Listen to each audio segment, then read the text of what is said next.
India TV MP तक आपके साथ सच की आवाज।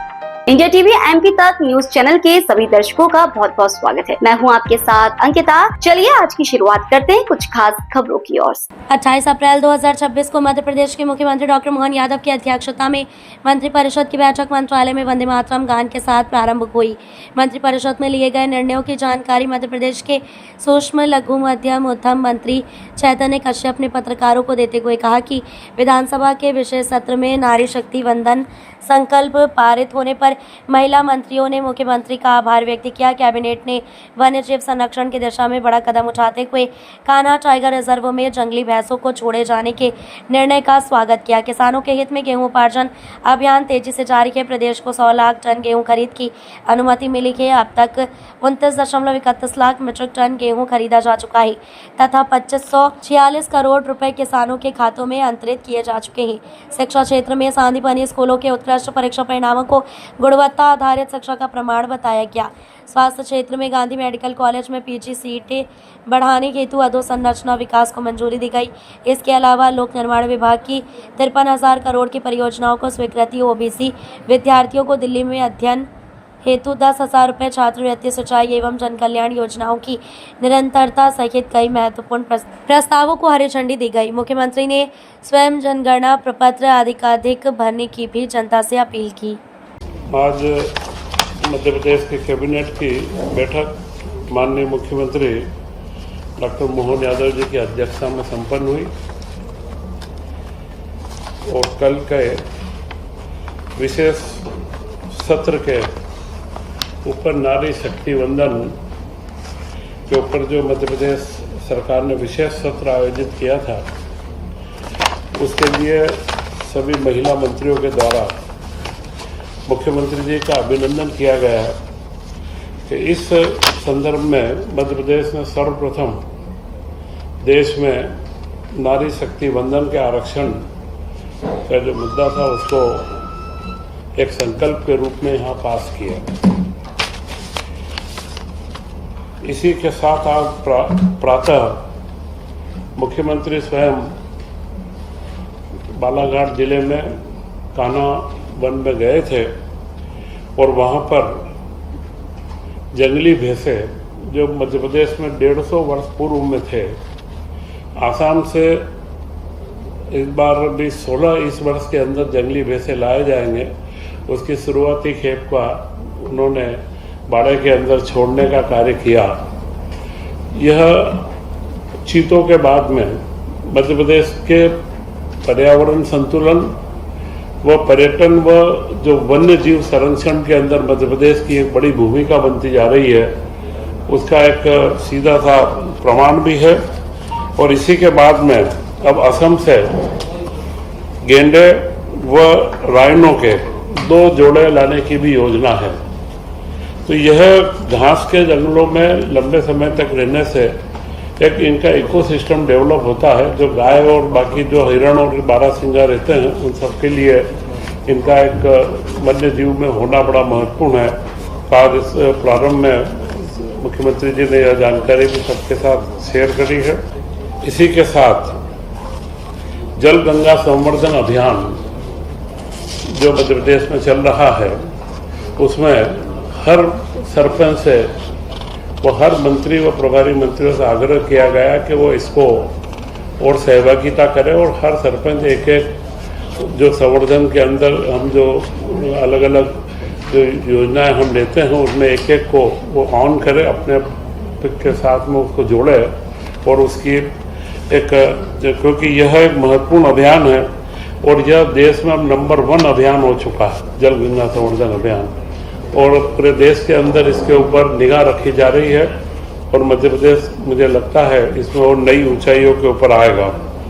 इसी के साथ सबसे महत्वपूर्ण गेहूं का उपार्जन प्रारंभ हो चुका है और केंद्र सरकार के द्वारा इस बार सबसे बड़ी वृद्धि जो 82 लाख टन से बढ़ा करके 100 लाख टन उपार्जन की परमिशन मध्य प्रदेश सरकार को दी है। यह किसानों के हित में बहुत बड़ा निर्णय है।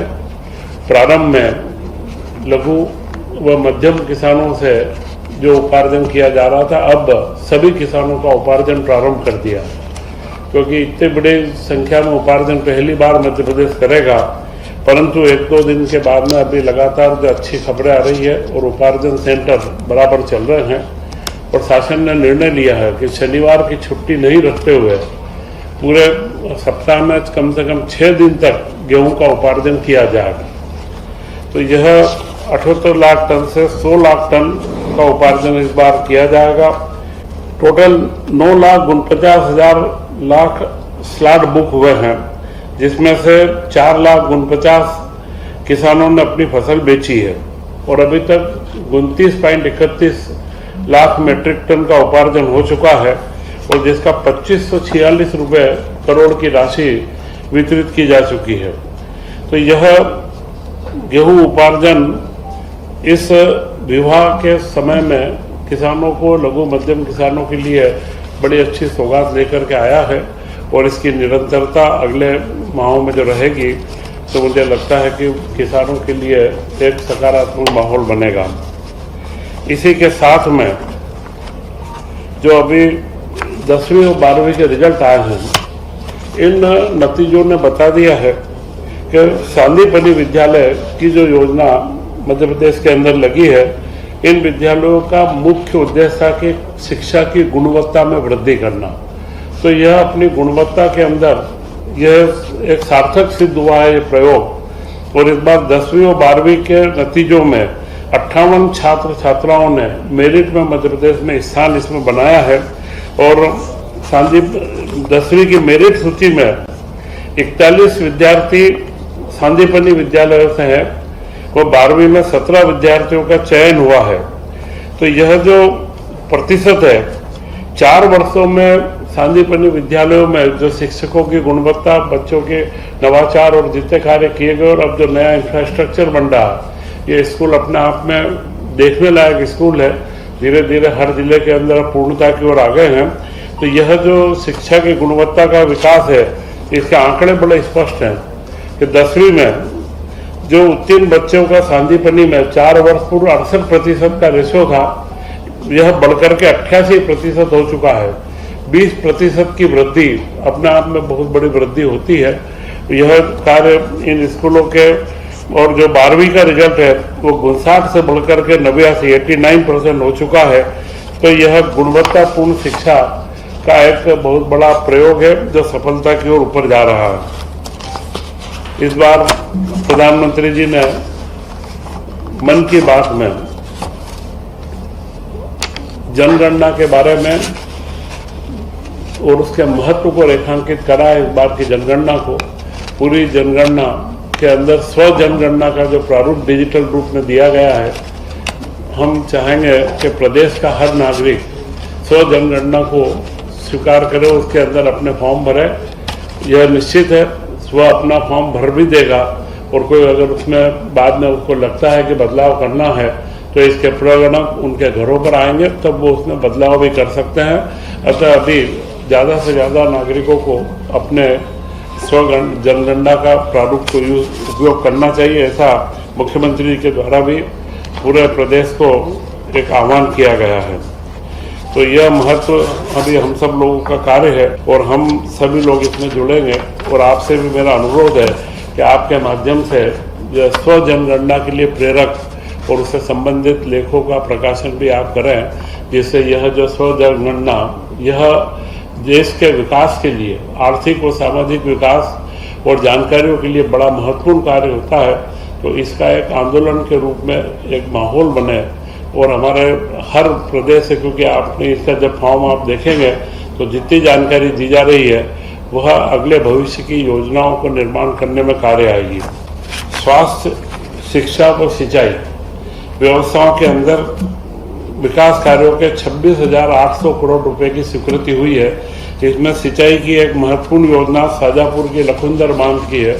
लखुंदर में बांध ऑलरेडी बना हुआ था, परंतु वहाँ पर अगर नहरों से सिंचाई करते हैं तो वह सिंचाई पूर्ण नहीं हो पाती थी। इसके लिए अभी वहाँ पर पूरा पंप हाइड्रो सिस्टम से करके, उसमें शाजापुर जिले के 17 ग्राम, वो उज्जैन के तराना तहसील के 7 ग्रामों में सब मिलाकर के 9,000 हेक्टेयर की भूमि की सिंचाई की नई योजना 155 करोड़ रुपए की इसमें स्वीकृत की गई है।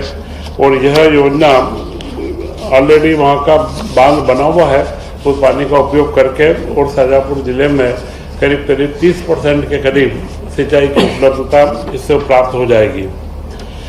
इसी के साथ में पीडब्ल्यूडी लोक निर्माण विभाग के 5 कार्यों की निरंतरता की स्वीकृति दी है, जिनका अगले 5 सालों में आर्थिक जो वजन रहेगा वह 26,311 करोड़ रुपए है। इस तरह कुल मिलाकर के 53,000 करोड़ रुपए की योजनाओं की नई योजनाओं निरंतरता की आज स्वीकृति दी गई है।